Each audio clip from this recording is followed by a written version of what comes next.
आज हम एक ऐसे टॉपिक पर बात करने वाले हैं जो हम सबकी, खासकर हमारे बच्चों की सुरक्षा से जुड़ा हुआ है।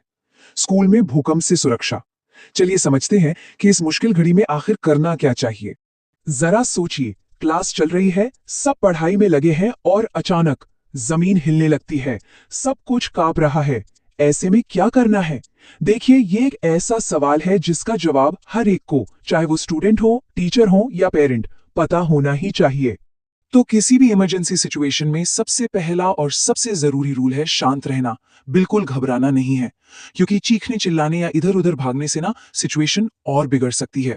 हमेशा याद रखें, शांत दिमाग ही सही फैसले ले पाता है। अच्छा, तो मान लीजिए झटके महसूस हो रहे हैं और आप क्लासरूम के अंदर हैं, तो अब क्या? एक लाइफ सेविंग प्रोसीजर है जिसे फॉलो करना, समझ लीजिए, सबसे जरूरी है। चलिए उसको ठीक से समझते हैं। ये समझ लीजिए कि आपकी सेफ्टी का मंत्र है।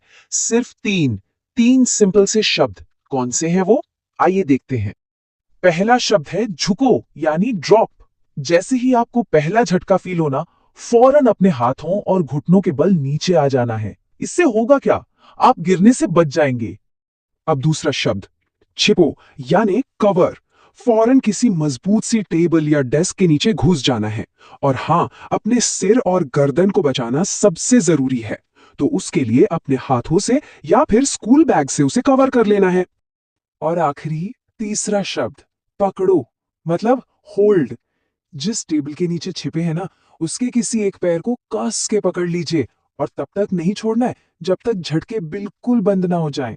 तो याद रहेगा ना ये, ड्रॉप, कवर एंड होल्ड, यानी झुको, छिपो और पकड़ो। सच मानिए, भूकंप के टाइम खुद को बचाने का ये सबसे अच्छा और सबसे सेफ तरीका है।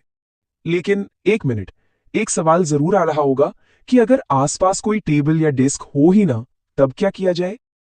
हाँ, तो इसका भी सलूशन है। घबराने की कोई बात नहीं। ऐसी सिचुएशन में क्लास के किसी अंदर वाले कोने में चले जाना है और बस नीचे बैठकर अपने सिर और गर्दन को हाथों से कवर कर लेना है। एक चीज का ध्यान रखना बहुत जरूरी है, खिड़कियों से दूर रहना है। देखिए, क्लासरूम में ना कुछ डेंजर जोन्स होते हैं, इनसे बचना ही बचना है। जैसे कि खिड़कियां और कांच की कोई भी चीज, ये टूट कर लग सकती है। छत के पंखे के नीचे या किसी भी भारी चीज के नीचे बिल्कुल नहीं खड़े होना है। और हाँ, एक बात बिल्कुल गांठ बांध लीजिए, झटकों के दौरान सीढ़ियां कभी नहीं, बिल्कुल नहीं। अच्छा, ये तो हुई क्लासरूम के अंदर की बात।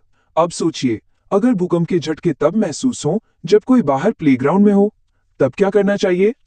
अगर कोई बाहर है तो सबसे पहला काम, सबसे जरूरी काम, एक खुली जगह ढूंढना है। बस एक ऐसी ओपन स्पेस जहां ऊपर से कुछ भी गिरने का खतरा ना हो। और खुली जगह से मतलब क्या है? मतलब बिल्डिंग से दूर, पेड़ों से दूर, बिजली के खंभों और दीवारों से, इन सब चीजों से एक अच्छी खासी दूरी बना लेनी है, क्योंकि भूकंप में ये सब चीजें गिर सकती हैं और चोट लग सकती है।